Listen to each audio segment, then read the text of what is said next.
Bem-vindos ao Mar de Amigos.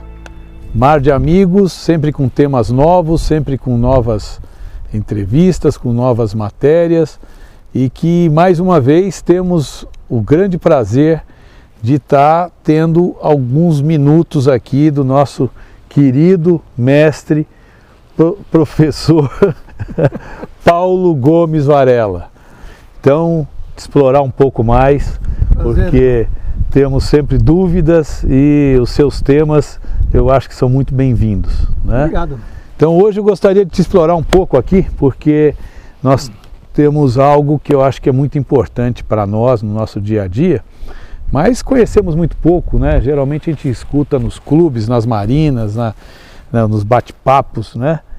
Questão de maré, né? A maré não tá para peixe, né? Isso aí geralmente o pessoal começa a ironizar, mas a maré independente para peixe. Qual é a importância da maré, né? Para o nosso planeta, para a nossa vida, para o nosso dia a dia? É um tema bastante interessante mesmo.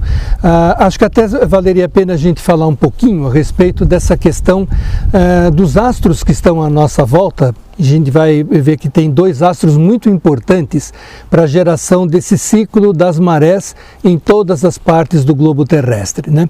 Quer dizer, a maré, de um modo geral, é uma percepção que nós temos do aumento e da diminuição do nível do mar numa região, por exemplo, costeira, em que você vê a água ingressando no ambiente da praia, eventualmente recuando, e esse processo acontece 2 vezes por dia. 2 vezes a maré sobe, 2 vezes a maré desce. Então, esse fenômeno está bastante ligado à presença de 2 astros importantíssimos que estão aqui à nossa volta, Sol e Lua. Mais especificamente, as marés de maior intensidade são produzidas pela Lua. O Sol, apesar de ser um astro importante, as marés que são produzidas por ele não são tão intensas quanto as lunares.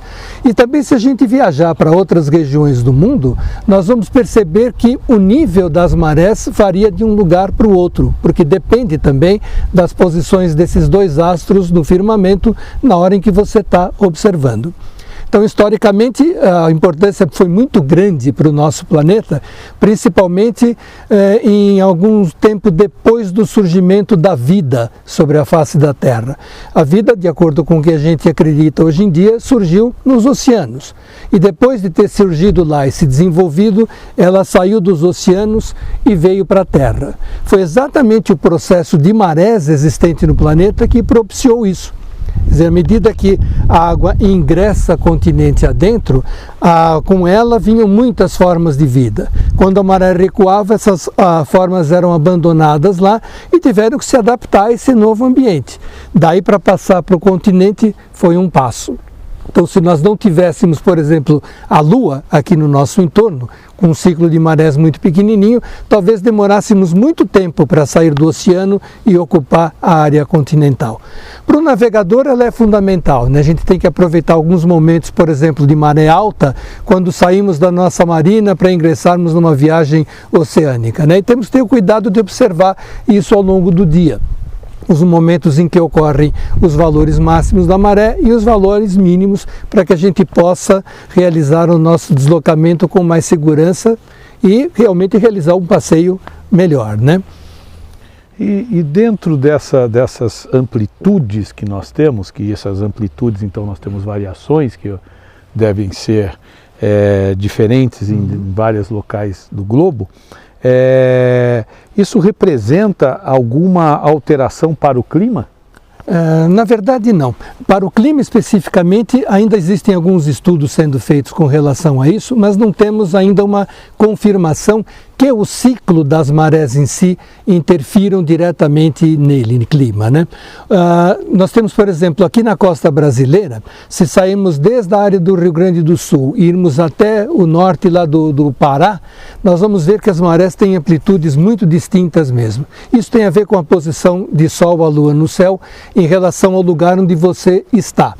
E muito frequentemente a gente ouve também falar a respeito do nível médio dos mares, que na meteorologia, quando a gente avalia as altitudes dentro da atmosfera, sempre é referido a esse nível médio dos mares. A palavra médio já indica que nós vamos ter variações ao longo do tempo e a gente precisa estabelecer uma média desse nível para caracterizar a estrutura, por exemplo, da atmosfera da Terra.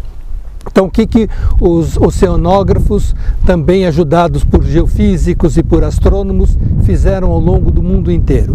Determinaram o ciclo de marés em todos os lugares da Terra, entre a maior e a menor maré, ao longo do ano inteiro e em todas as localidades. Dá para imaginar que foi um trabalho de louco, né? Uma coisa que demorou muito tempo. Depois fizemos uma média global de todos esses valores para estabelecer o que seria o nível médio do mar. Então, se você for ao litoral, você não vai encontrar a plaquinha lá. Aqui é o nível médio dos mares. Não vai encontrar isso. Mas, através de sites, você pode até saber onde é que esse nível médio dos mares se encontra num determinado momento. Então, o que nós estamos tentando fazer hoje é exatamente isso, analisar, além desse ciclo das marés, o que produz naquele ambiente costeiro, que a gente sabe que é um ciclo muito importante para todas as formas de vida, mas também estabelecermos se há uma relação entre essas variações e também as variações climáticas. Por enquanto, ainda não temos nada estabelecido com certeza sobre isso.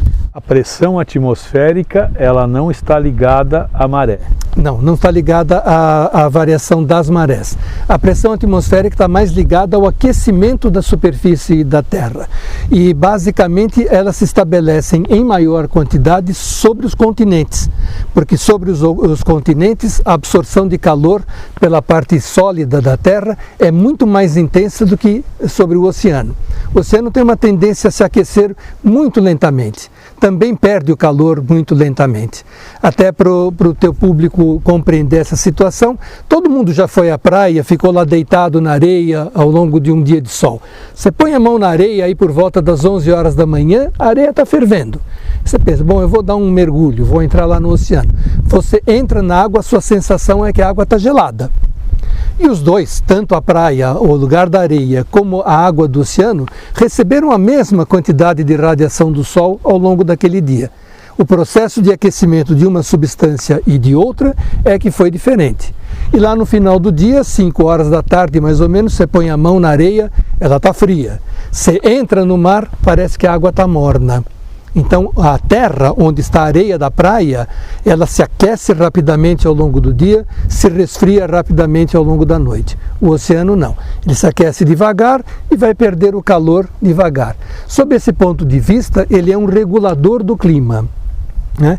E nas áreas onde temos aquecimento muito intenso, o calor da Terra passa para a atmosfera e a atmosfera se expande em todas as direções, inclusive para cima. Quando a temperatura está muito alta, e isso acontece geralmente por volta de 2 horas, 3 horas da tarde, em todos os dias, salvo situações meteorológicas peculiares, em torno das 2 horas da tarde a atmosfera está num processo de ascensão. Isso faz com que a pressão aqui embaixo seja aliviada. Então há uma queda de pressão no momento de maior temperatura do dia. Aí o navegador deve se preocupar, porque nas zonas de baixa pressão, quando a atmosfera tem movimento vertical para cima, né? Um movimento vertical nesse sentido, levando a umidade, é a partir dali que as nuvens vão começar a se formar intensamente, particularmente a nuvem de tempestade, que é o cumulonimbus. E podemos dizer que isso somado a grandes amplitudes de maré, tanto na pré-mar como na baixa-mar, nós temos variações das ondas, né? Sim. Que são aqueles momentos que o navegador tem que se preocupar. Tem que se preocupar. Né? Então seria a somatória das amplitudes da maré, mais essa questão que nós estamos falando agora, que é realmente para as pessoas começarem a se antenarem em relação a essas mudanças do entorno. Muito importante isso. Muito importante. Então, fantástico. Professor, mais uma vez nos dando aí uma palha do seu conhecimento, né? E quero agradecer a todos que tenham nos assistido até aqui. Compartilhem esse vídeo, dê aqui o seu like. Navegar é saudável, navegar é preciso. Paulo, muito obrigado. Eu que agradeço, João. Até mais.